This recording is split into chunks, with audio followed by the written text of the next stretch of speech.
양소영 변호사의 상담소, 양담소를 찾아주신 여러분 환영합니다. 양소영입니다. 코로나19가 확산한 지난해 3월 A씨는 한 온라인 쇼핑몰에서 KF94 마스크 20장을 한 장당 5,980원에 구매해서 총 11만 9,600원을 지불했습니다. A씨가 마스크를 구매할 당시 대구 경북 지역을 중심으로 확진자 수가 급증해서 마스크 값이 크게 치솟은 때였죠.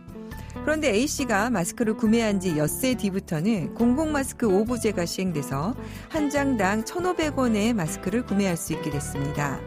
그는 마스크 제조사가 가격을 턱없이 높게 받았다며 부당하게 챙긴 8만 원을 돌려줘야 한다고 민사소송을 냈습니다.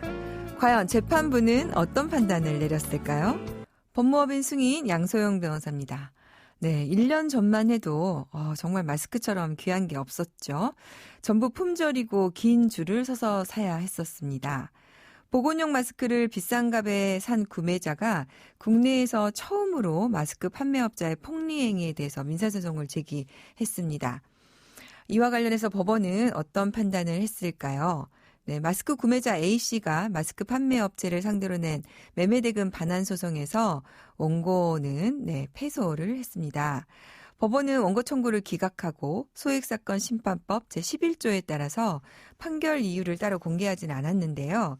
네, 이제 소액사건은 소송물 가격이 3천만 원 이하이면은요, 판결서에 이유를 기재하지 않아도 되는 그런 이제 법이 있습니다. 또한 법원은 소송 비용도 원고가 부담하라고 명령을 했습니다. 이제 패소를 하면은 소송 비용은 원고가 부담을 해야 되거든요. 그는 마스크 판매 업체는 마스크를 구매하지 못하면 당장이라도 코로나19에 감염될 것 같은 공포심, 즉 심리적 궁박 상태를 이용해서 불공정한 행위를 했다고 주장을 했지만 재판부는 이를 받아들이지는 않았습니다. 네. 사실 조금 억울하신 부분은 이해는 되지만 아마도 이제 이 금액 자체가 5,980원이라면은 시세보다 한 서너 배 정도 비싸기는 하지만 이런 궁박 상태를 이용해서 심히 불공정하다. 라고 이제 볼 정도는 아니다. 이렇게 본 것은 아닐까 이렇게 생각을 합니다. 네. 사실 이제 이렇게 시험 소송을 해본 A씨의 경우 이렇게 이제 법률적인 판단을 좀 보고 싶었던 마음은 충분히 이해는 하지만요. 네. 이에 대해서 이제 좀 조정이 있었으면 어떨까? 그렇게 해서 이제 한 1, 2만 원이라도 돌려주셨으면 어떨까 하는 생각도 있지만 사실 참 이게 어려운 게 하나 사례가 생기면 이와 비슷한 사례가 생겨서 사실 업체 입장에서는 또 파산에 이르게 될 여지도 있다 보니까 법원으로서는 좀 어려운 사건이 아니었을까 하는 생각을 해봤습니다. 양담소에서 함께 나눠볼 법률 궁금증이 있으시다면 YTN 라디오 양소영 변호사의 상담소 홈페이지에 남겨주시면 됩니다. 화나고 답답하고 억울한 당신의 법률 고민 함께 풀어볼게요. 오늘은 강효원 변호사님과 함께 하겠습니다. 변호사님 안녕하세요. 안녕하세요. 네, 오늘은 우리 강 변호사님 전문 분야 양육비와 관련한 사연을 만나보려고 하는데요. 자, 오늘 6월 10일부터 고의적인 양육비 미지급자에 대한 운전면허 정지, 출국 금지, 형사처벌을 규정한 양육비 이행법이 시행이 되죠? 예, 그렇습니다. 저는 이 양육비 이행법 시행으로 인해서 이제 사전에 양육비를 좀 더 잘 자발적으로 이행하시지 않을까 이런 기대가 있습니다. 네, 정말 기대되고 앞으로 이것이 정말 잘 시행이 또 되는 것도 좀 필요하고 각 부처별로 협의가 잘 돼서 그렇게 진행이 됐으면 하는 바람이 있습니다. 오늘 준비된 사연 만나보고 또 계속해서 얘기 나눠보도록 하겠습니다. 아이들 아빠와 이혼한 지는 8년 정도 되었습니다. 그 사이에 큰아이는 성인이 되었고 작은아이는 중학교에 갔습니다. 전 남편은 이혼 후 양육비를 드문드문 주다가 2년 전부터 양육비를 아예 안 주고 있습니다. 양육비 관련 온라인 카페에 가입해서 어떻게 하면 양육비를 받을 수 있는지 알아보기도 했는데요. 법도 어렵고 소송 종류가 많아서 무슨 소송부터 해야 할지 어느 법원에서 해야 할지 잘 모르겠습니다. 양육비 소송 어떻게 시작해야 될까요?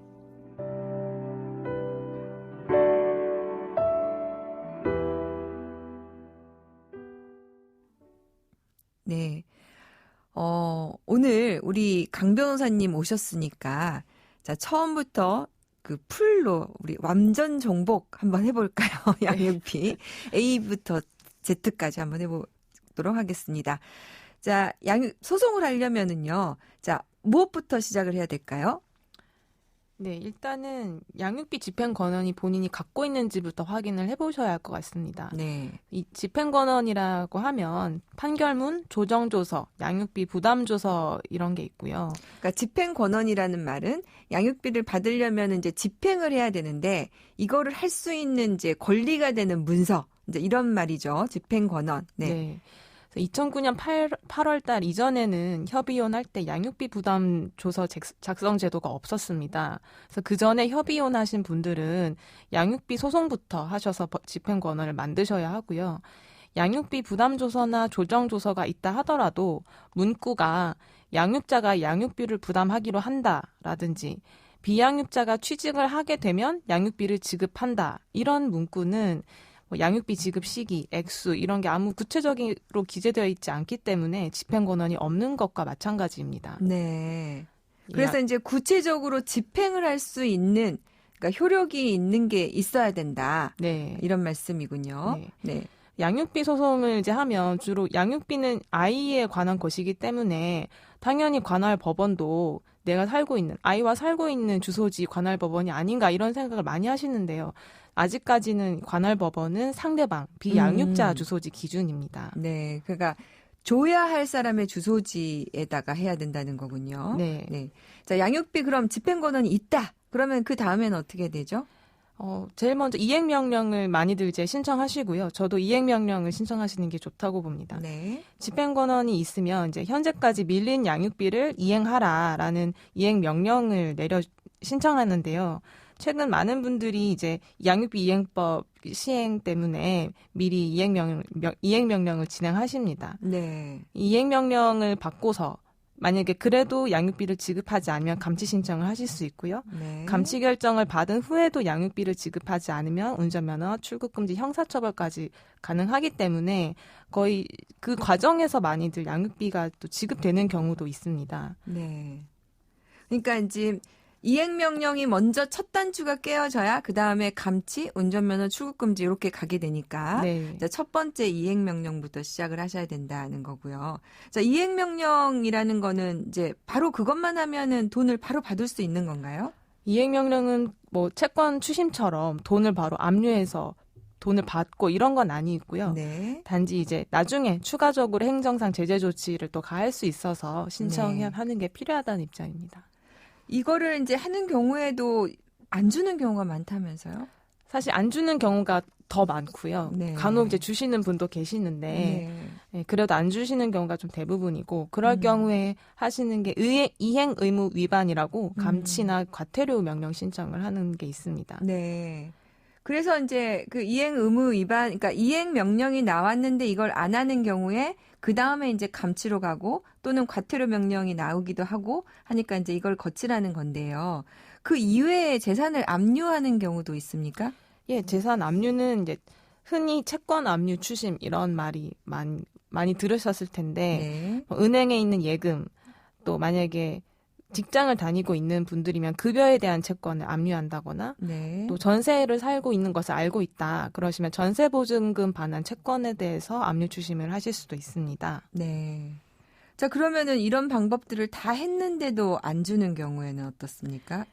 네, 그럴 때는 이제 제일 안 됐을 때 할 수 있는 방법은 채무불이행자 명부 등재 신청을 저는 권해드립니다. 네. 채무불이행자 명부 등재 결정을 받으면 이게 법원에 비치돼서 또 법원에서 각 자치단체와 금융기관에 송부를 해서 채무자에 대한 신용정보를 활용하게 합니다. 네. 그래서 이 결정 때문에 간혹 채무자분들이 대출 심사를 받는 데 있어서 불이익을 받으시는데요. 뭐 예를 들면 대출을 늘리고 싶은데 또 기간을 연장하고 싶은데 안 돼서 채권자한테 이제 연락이 오시는 경우가 종종 있었습니다. 네.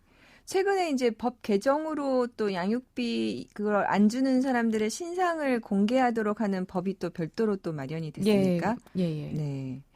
양육비 소송, 이행명령, 압류 추심 이런 과정을 준비할 때 그 어떤 서류가 있어야 되느냐 궁금해 하시는 분들이 또 많이 있으시더라고요. 서류 같은 경우에는 어떻습니까? 네, 뭐 어떤 종류의 소송을 하시던지 가장 기본적으로 말씀드리면 혼인관계 증명서, 가족관계 증명서, 기본증명서, 주민등록표 등초본, 집행권원 이런 게 있어야 되고요. 네. 또 판결문을 가지고 계신 분들은 송달 확정 증명원까지 갖고 계셔야 하고 이 판결문이 송달되고 확정이 됐다는 거를 증명해주는 서류가 있어야 되는군요. 예. 네.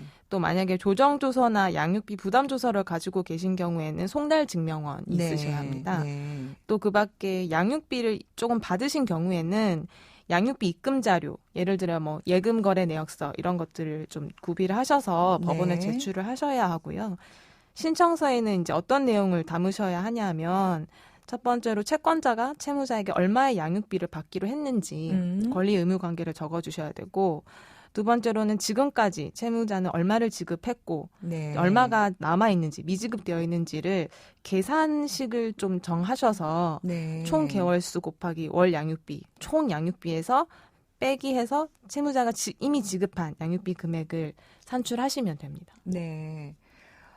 우리 변호사님이 이제 처음부터 끝까지 너무 자세하게 다 설명을 해주셨는데요. 그거 궁금합니다. 감치명령 신청은 어느 법원에다가 하는 겁니까? 이거는 이제 사건 본위 주소지의 관할 법원에 제기를 하시면 됩니다.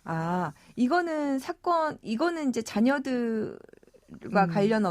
자녀들과 관련해서 거기다가 신청을 하는 겁니까? 예, 이행명령과 감치 이런 신청들은 미성년 자녀 거주지 기준이고요. 네. 근데 만약에 이제 자녀분들이 성년이 되셨을 때는 상대방 주소지입니다. 그렇군요. 예.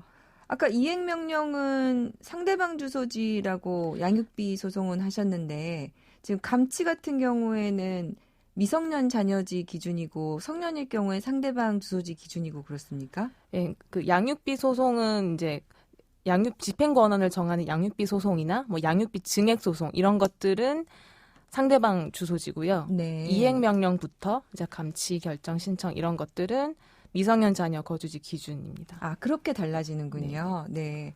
자, 오늘 현실적으로 변호사님 자세한 정보 도움 많이 받으실 수 있으실 것 같아요. 감사합니다. 감사합니다. 양소영 변호사의 상담소 양담소는 내일 또 문을 엽니다. 끝곡 박효신의 야생화 들려드릴게요. 양소영이었습니다.